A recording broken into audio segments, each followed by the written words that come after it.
عزیز دوستو، اللہ تعالیٰ نے قرآن حکیم میں نبی پاک صلی اللہ علیہ وسلم کی عظمتوں کو، شانوں کو اور بلندیوں کو بیان فرمایا، اور حضور کی مختلف صفات کا تذکرہ فرمایا۔ قرآن پاک میں ارشاد فرمایا کہ یا ایھا النبی انا ارسلناک شاہدا ومبشرا ونذیرا، اے غیب کی خبریں دینے والے محبوب علیہ السلام، ہم نے آپ کو گواہ بنایا ہے، خوشخبری دینے والا بنایا ہے اور ڈر سنانے والا بنایا۔ پھر ارشاد فرمایا کہ وداعیا الی اللہ باذنہ وسراجا منیرا، اور ہم نے آپ کو اللہ کی طرف دعوت دینے والا بنایا اور اللہ کے حکم سے اللہ کی طرف دعوت دینے والا بنایا، وسراجا منیرا، اور آپ کو چمکتا ہوا آفتاب بنایا۔ نبی پاک صلی اللہ علیہ وسلم کی ہر شان ہی وراء الورا ہے، لیکن یہ جو حضور کی صفت مبارکہ ہے نا، داعیا الی اللہ کی، کہ حضور لوگوں کو اللہ کی جانب دعوت دیتے۔ نبی پاک صلی اللہ تعالی علیہ وسلم بندوں کا اپنے رب سے رشتہ جوڑتے، گھبرائے ہوئے لوگوں کو، پریشان لوگوں کو، اور جو لوگ سمجھتے تھے کہ شاید ہم کوئی دنیا کے کمزور لوگ ہیں اور یہ مالدار اور یہ اقتدار والا آدمی ہی بڑا ہے، ان سب کو حضور نے مایوسیوں سے نکالا، اور اللہ کے رسول صلی اللہ علیہ وسلم نے یہ سبق پڑھایا کہ تم سب حضرت آدم کی اولاد ہو۔ عربی کو عجمی پر، گھورے کو کالے پر کوئی فضیلت حاصل نہیں۔ لوگوں کی ہر پریشانی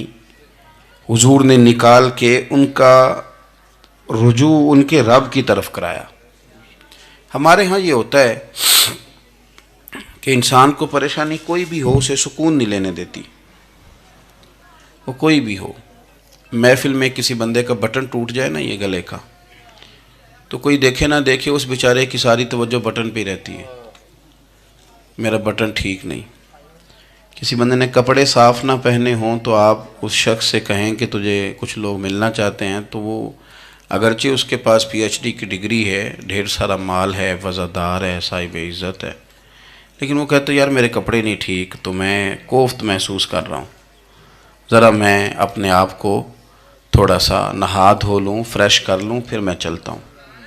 آپ کے ظاہری جسم پر ایک آدھ دھبا ہو تو وہ آپ کو سکون نہیں لینے دیتا، اور اگر دھبے باطن پہ لگ جائیں، بہت سارے دھبے ہیں جو باطن پہ ہوتے ہیں، مجھے جان لو، مجھے پہچان لو، میرا بھی کوئی نام ہے، میں بھی کچھ ہوتا ہوں، یہ بھی ایک دھبا ہے، ایک مصیبت ہے۔ اور میری عزت کرو، مجھے بھی کسی طریقے سے کسی نشست پہ جگہ دو، یہ بھی ایک دھبا ہے۔ یہ ہمارے ہاں، ہمارے ملک کے اندر سیاستدانوں سے لے کر مذہبی لوگوں تک الا ماشاءاللہ پروٹوکول کا ایک مزاج آیا ہے کہ بھی بڑی دشواری پیدا کرتا ہے عام لوگوں کے لیے، بڑی آزمائش میں لوگ آ جاتے ہیں۔ حسد کر لینا، کسی بندے کی نعمت کو دیکھ کے جلنا، یہ بھی آپ کو بڑا بے سکون رکھتا ہے۔ تکبر کرنا کہ میں کوئی چیز ہوں اور باقی کو تھوڑے سے مجھ سے چھوٹے ہیں، یہ سارے دھبے، یہ ساری نقصان کی چیزیں۔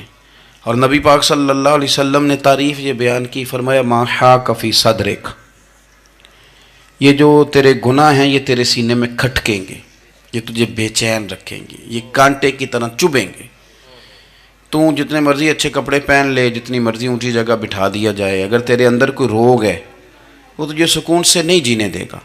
رسول کائنات صلی اللہ علیہ وسلم نے نا لوگوں کی توجہ رب کریم کی جانب لگائی۔ حضور نے لوگوں کو بتلایا کہ تمہارا رب نا عاجزی کو پسند کرتا ہے، تمہارا رب سادگی کو پسند کرتا ہے، تمہارا رب انسانوں سے پیار کرنے والے کو پسند کرتا ہے۔ حضور سید عالم صلی اللہ علیہ وسلم نے ہمیں یہ سبق پڑھایا کہ زیادہ باتیں کرنے والے کو نہیں، اللہ سچ بولنے والے کو پسند کرتا ہے۔ بہت اونچے اور لمبے چوڑے دولت والے اور مالدار آدمی کو نہیں، بلکہ جو آدمی دیانتداری سے زندگی گزارے، رب اس کو زیادہ محبوب رکھتا ہے۔ تو ہماری یہ جتنی بھی آزمائشیں ہیں، میلاد والے محبوب صلی اللہ علیہ وسلم نے نا یہ ساری ہماری دور فرما دی، ساری۔ آپ دیکھیں ہمارے ہاں ایک بیماری ہوتی ہے، وہ تکبر کی بیماری ہے۔ اور وہ صرف مالدار کوئی نہیں ہوتا، بلکہ حضرت سعدی شیرازی فرماتے ہیں کہ میں نے بہت سارے جھکے ہوئے لوگوں میں تکبر دیکھا ہے۔ جو بڑا میٹھا بولتے ہیں نا، کئی دفعہ کہتے ہیں جی کیا بات ہے جی، سبحان اللہ ماشاء اللہ، بڑا میٹھا بولتے ہیں، تو یہ میٹھا نہیں بول رہے ہوتے، یہ آپ کو شیشے میں اتار رہے ہوتے ہیں۔ آپ نے کسی کی تعریف کرنی ہے تو پشت کے پیچھے کریں، وہ اصل تعریف ہے۔ آپ کوئی ایسا کام نہ کریں جس سے چھلکے لفظوں میں کہ میں نے کسی کو بنایا ہے، اس سے نا آپ کو خود محسوس ہوگا کہ میں حقیقت پہ زندگی نہیں گزار رہا، میں تو کوئی اداکاری کر رہا ہوں۔ اور جو لوگ کہتے کچھ اور ہیں کرتے کچھ اور ہیں تو وہ خود بڑے پریشان رہتے ہیں، وہ جانتے ہیں کہ یار یہ میں کہاں الجھ گیا ہوں۔ تو بھائی یہ جو بہت زیادہ ہمارے دلوں کے اندر چیز ہے، اور یہ ہر مقام پر بہت سارے لوگوں کو یہ چیز حاصل ہے، میں دیکھتا ہوں کہ درجہ بدرجہ ان چیزوں کا شمار ہے۔ کچھ کا خیال ہے کہ میری ڈگری زیادہ ہے، اور کچھ کا خیال ہے کہ مجھے عقل زیادہ ہے، کچھ کا خیال ہے کہ میری شہرت زیادہ ہے، تو کچھ کا خیال ہے کہ میری دولت زیادہ ہے۔ آہستہ آہستہ وہ الجھاؤ پیدا ہوتا ہے، کسی کا کچھ نہیں جاتا، وہ خود آدمی بے چین رہتا ہے۔ حال دیکھیں نا، یہ میری طرح کو کوئی بندہ آ جائے نا محفل میں جس کو عادت ہے اسٹیج پہ بیٹھنے کی، اچھے لوگوں کی، بزرگوں کی، سادات کی بات نہیں کرتا، تو اس کو کبھی بیچارے کو پیچھے بیٹھنا پڑ جائے نا تو وہ گردن اونچی کر کر کے نقیب محفل کو دکھاتا ہے کہ میں آ گیا، کسی طریقے مینوں بھی ساتھ لے کے، بے چین رہتا ہے۔ اور اگر اسے سکون حاصل ہو کہ بھئی حضور کی محفل میں بیٹھنا ہے، جہاں جگہ مل گئی وہیں پہ ٹھیک ہوں، اور وہ سکون کے ساتھ، دیکھو اس محفل کا مہمان خصوصی میں نہیں، حضرت بزرگ تو سرپرستی کاری رہے ہیں، میں نہیں، اس محفل کا تو مہمان خصوصی وہ بندہ ہے جس نے محفل سے پہلے یہاں جھاڑو دیا ہے، جس نے یہاں دریاں بچھائی ہیں، جس بیچارے کی فوٹو بھی کوئی نہیں آئی، وہ مہمان خصوصی ہے۔ اور اس محفل کا تو وہ مہمان خصوصی ہے جو چپ کر کے کہیں کونے میں بیٹھا ہے، اس کو کوئی دلچسپی نہیں کہ کوئی مجھے بھی جانے گا، کوئی مجھے بھی پہچانے، اسے تو اتنا پتہ ہے کہ میں اپنے پیارے حبیب کی تعریف سننے کے لیے آیا ہوں۔ آپ اپنے اس طرح آپ کا ذوق دوبالا رہے گا اگر آپ عاجزی کے ساتھ، انکساری کے ساتھ، رب رسول کی رضا کے لیے کسی جگہ بھی آپ اپنے آپ کو سیٹ کر لیں گے تو ماحول آپ کا ٹھیک رہے گا، ورنہ آپ الجھاؤ کا شکار ہیں، ورنہ آپ پریشان ہیں، ورنہ آپ تکلیف میں۔